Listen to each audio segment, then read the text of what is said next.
Hello and welcome to my monthly wrap up of all the books that I read this month. So the total number of books I read this month was 39. I think there were 8 or 9 DNFs out of that bunch. It's pretty decent. I'm putting up some stats here so you can sort of see what my stats were like. The main genres that I tend to read still are romance and fantasy. They are probably always going to be the top two, but as you can see, I have a decent amount of variation in my genres. The average rating of 3.15 is a little low. I am hoping to get that bumped up this month and be a bit more strict with my DNFs because I would ideally love to have an average rating of at least 3.5 stars. But those were my stats for this month. I will now talk through the books really briefly. So we've got the unrated ones. The first one was Ayurveda for Women. This was fine, but unfortunately it didn't have any pictures with the recipes and I am a big visual girly, so I didn't love this Ayurveda book. Then I had Frizzy, which was a children's graphic novel about a girl learning to accept that her hair texture and how she looks and stand up for herself in that respect. So it was very cute, illustrations were lovely. And then we have Basic Witch, which is about a witch family that are pretty much like the Kardashians. They're very famous and wealthy and a bit catty and a bit dysfunctional. This was okay. I didn't love it. It was a bit young for me. Then I read Mary Oliver's Devotions, which is a book of her poetry, mostly centered around an appreciation and gratitude for nature. They were lovely. They were very calming to read. Towards the end, though, I did feel like they were becoming same, but I did enjoy my time overall. Then we've got The Yaya Next Door, which is a cookbook. This book has a heartbreaking backstory. Was not prepared for that, but the recipes are very much traditional Greek village food that my Yaya used to make, so I enjoyed that. How to Raise a Happy Cat. Cute illustrations, really simple, to the point, easy to read. Was a fun time. Garlic and the Vampire, a really cozy, heartwarming, sweet, wholesome book about a vampire and a little garlic doing her best to be brave and do the right thing. The Jaguar, which was a book of poetry mostly centered around the author's father's battle with Parkinson's disease and ultimately his death. It was more like a narrative rather than just different unique poems. Wasn't for me, but I think a lot of people would enjoy it. I'm going on to my DNFs. So I DNF'd When in Rome, which was about a superstar, pop star, wanting to get away from her life, finding herself in a little sleepy town with a grumpy, grouchy, but super hot guy, and their eventual romance. Wasn't for me.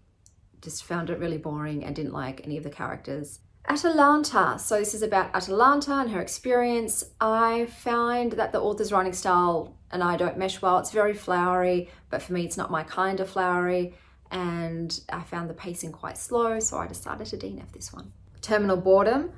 A bunch of short stories that were really boring to me. Very slow, very monotonous, lacking emotion. So I did DNF this.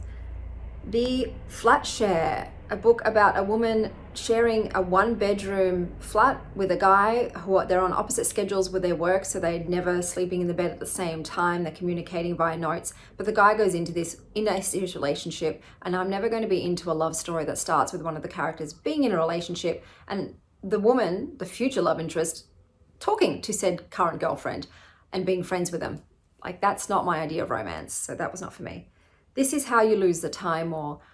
So this is about 2 agents on opposite sides in the future that are like constantly going through time to different dimensions and that, trying to change the outcome of some war, which I'm not even understanding what the war was about. Because the way the book was written, it was very flowery, very purple. It's meant to watch the 2 agents fall in love through the letters, but I just wasn't feeling that whatsoever. And I was so confused. Sci-fi is already confusing enough to try and understand the system and the world and what's going on, but the way this was written in this epistolary format didn't do it for me, and I DNF'd it. I keep my exoskeletons to myself. So in this world, criminals are given extra shadows to sort of physically remind them of their crimes. A baby is born to a same-sex couple. Unfortunately, the birth mother dies during the delivery, so the baby is given an extra shadow to sort of atone for killing the mother. And the other woman that was left behind didn't even want the baby. It was her partner who really wanted a child, so she's left with this child that she resents for taking her partner's life. It was just really depressing and I was not into it.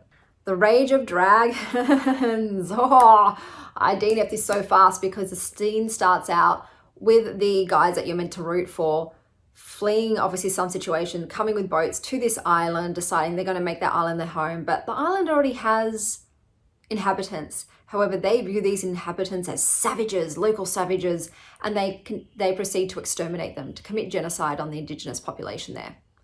I can't get past that. I'm never going to root for those people that have done that. So that was Rage of Dragons. Then we had Bitter Medicine. And this one was about a woman who was painting glyphs that are infused with magic. They're fae, they're hundreds of years old, and yet they all talk like they're 15-year-olds. So really wasn't enjoying that and decided to DNF it. Then there was Wildwood Whispers, about two foster kids who decide to become each other's family. One of them dies, the other goes back to her hometown to sprinkle her ashes and then gets caught up with the drama and the goings on in that town. It had an overall really depressing feel. There was an eeriness, there were cult leaders introduced. I did not like the love interest, so I decided to DNF it. And now I'm going to work my way up from worst to best because I want to finish on a high note. So for my 1 star is the Southern Book Club's Guide to Slaying Vampires. I hated this with a passion. It left me feeling really gross.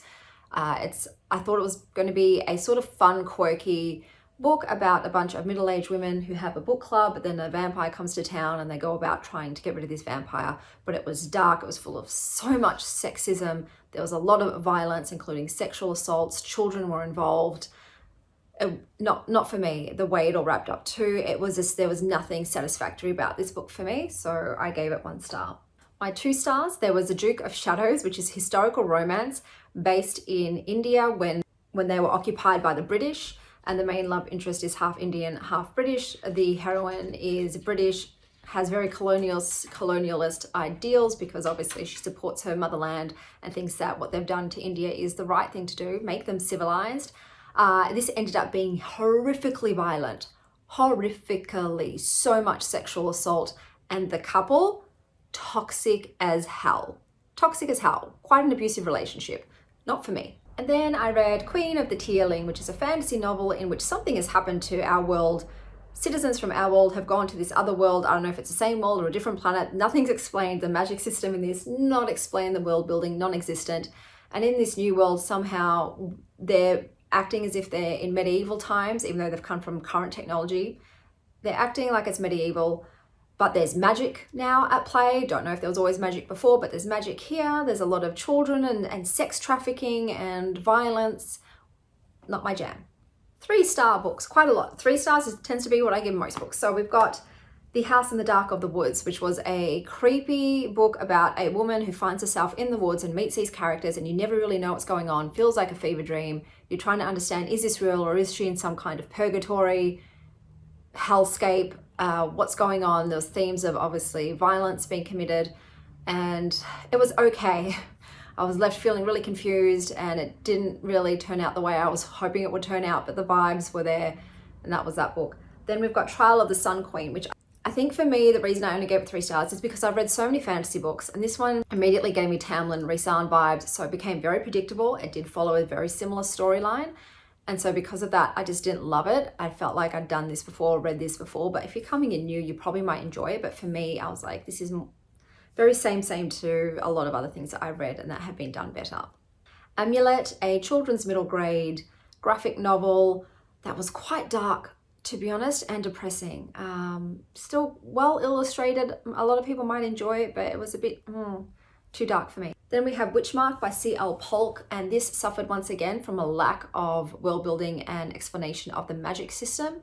It was quite slow and boring, and I didn't really buy into the love interest in this world, where there are witches and some witches are made to serve as batteries to the more powerful witches, and they don't like that. Then we have Written in the Star. So this is a sapphic novel about a couple who go on a date.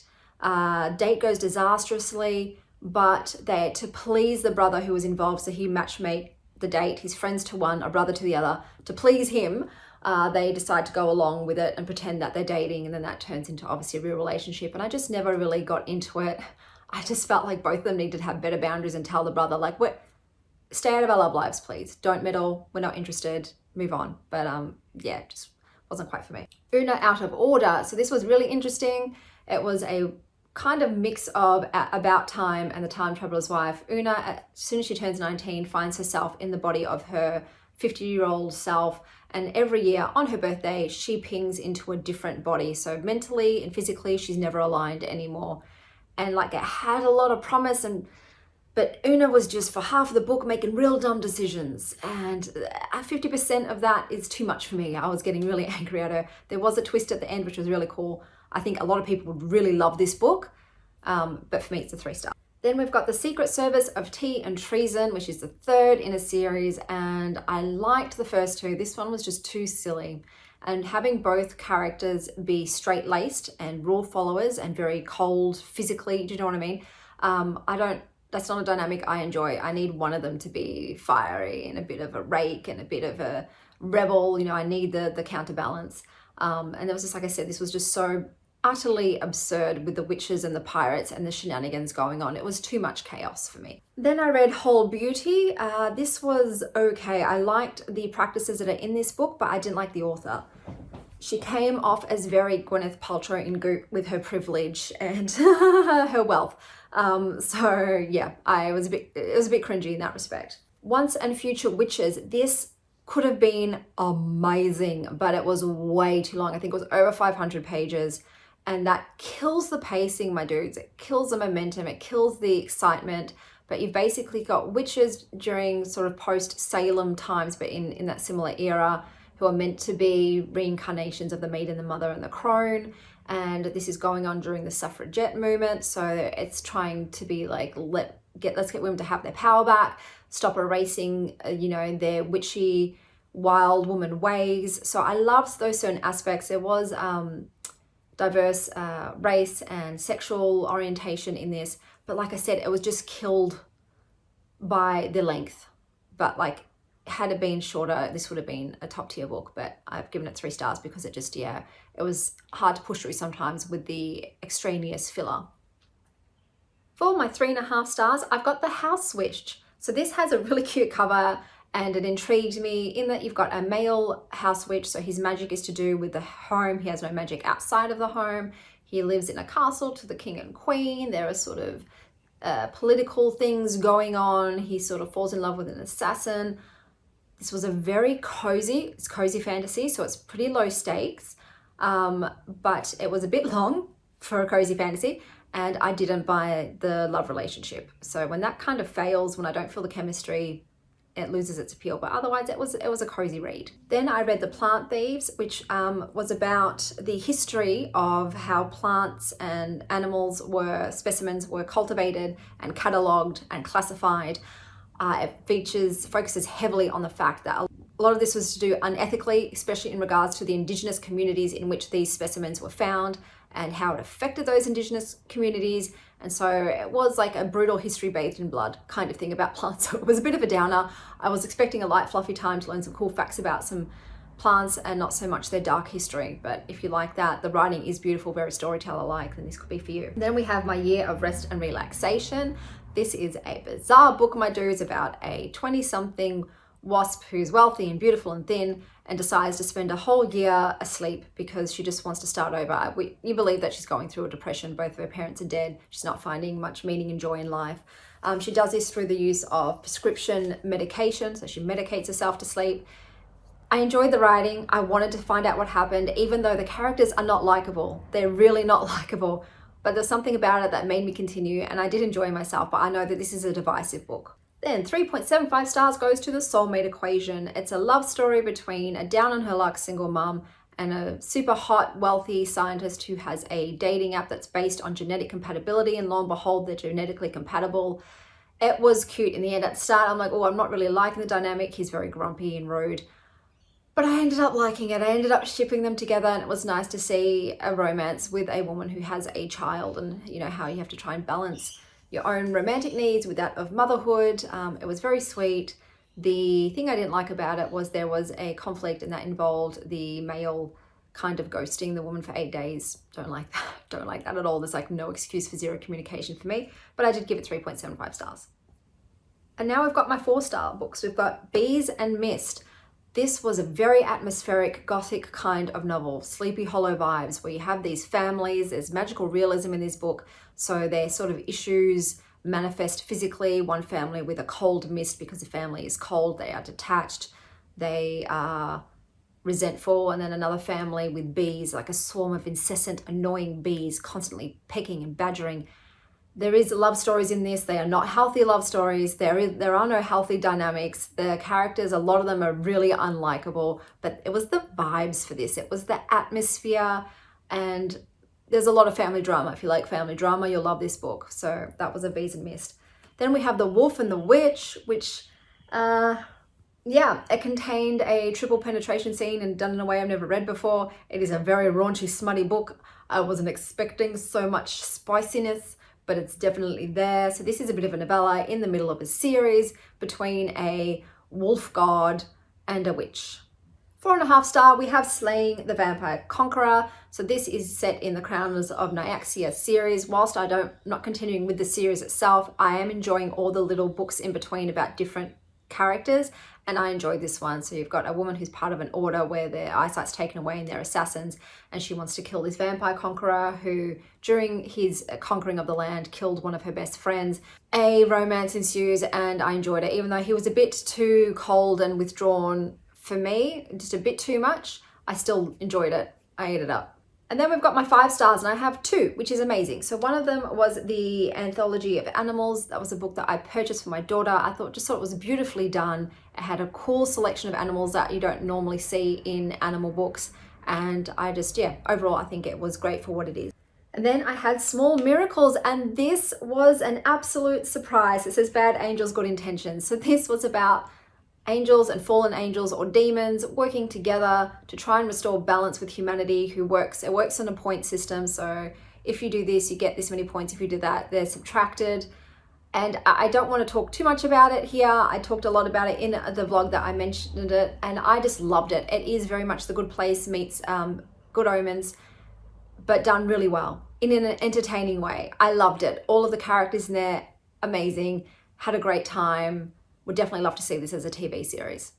And those are all of the books that I read in the month of July.